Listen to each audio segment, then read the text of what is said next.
अगं केवढी तंद्री, कशाचा विचार करत होतीस एवढा?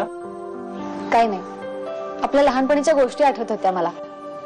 अशा एकदम? मगाशी मी रूम मध्ये आले तर तू झोपला होतास. मी बघत होते तुझ्याकडे. मला लहानपणीच्या वाड्यातल्या गोष्टी आठवत होत्या. हो बर, म्हणून तू मगाशी हसत होतीस का स्वतःशीच? हो. तुला काय वाटलं?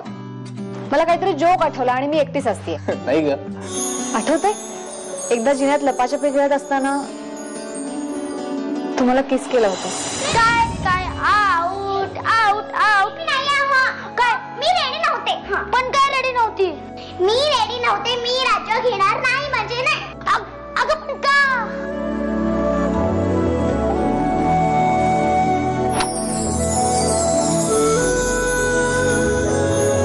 तेव्हापासून आवडतोयस तू मला. त्यात काय, मलाही तू आवडतेस. या घरात आश्रित म्हणून नाही जगायचं. खूप सारा. तुझे बाबा गेल्यानंतर अण्णांनी या घरात राहायला जागा दिली आपल्याला. त्या उपकाराखाली अजून या घरात मार मार मरतीये मी. पण माझाही या वाड्यावर तितकाच अधिकार आहे. प्रत्येक वेळेस मी माझं मन मारत जगत आले, पण माझ्या मुलीच्या बाबतीत मी हे होऊ देणार नाही. देविकास या वाड्याची मालकीण झाली पाहिजे. बरोबर आहे तुझं. देवच मालकीण झाली पाहिजे. आता त्यासाठी काय वाटेल ते प्रयत्न करू आपण. हे काय आता नवीन? 10 हवेत म्हणत होतात ना, ते काय? अगं ते तुला नाही कळणार. जाऊ दे, ते सोड. मार्तंडाला माहितीच नव्हतं हे दोघं भेटणार आहेत त्याच. कळल्यावर खुश झाला. हो का? कोटकरांची फॅमिली पण खूप मोठी आहे. जमलं तर बरं होईल नाही? कोटकर आणि मार्तंड एकत्र आलेच पाहिजेत. खूप महत्वाचं आहे ते. आमच्या खूप महत्वाकांक्षी योजना आहेत. म्हणजे तुला नाही कळणार. बरं आता थांबायचंय का निघायचंय? चल चल लवकर. 1 मिनिट. आता काय? तू कुठे निघालीस? अगं आई, मी सुरूबरोबर जातीये. कशाला? तिथे जाऊन अजून घोळ घालायचंय? आई, मीच तिला सांगितलंय माझ्या बरोबर यायला. तू एकटी जा. आई, एक गोष्ट मी तुला आत्ताच क्लिअर करतेय. ताया माझ्या बरोबर आल्याशिवाय मी कुठेही जाणार नाहीये.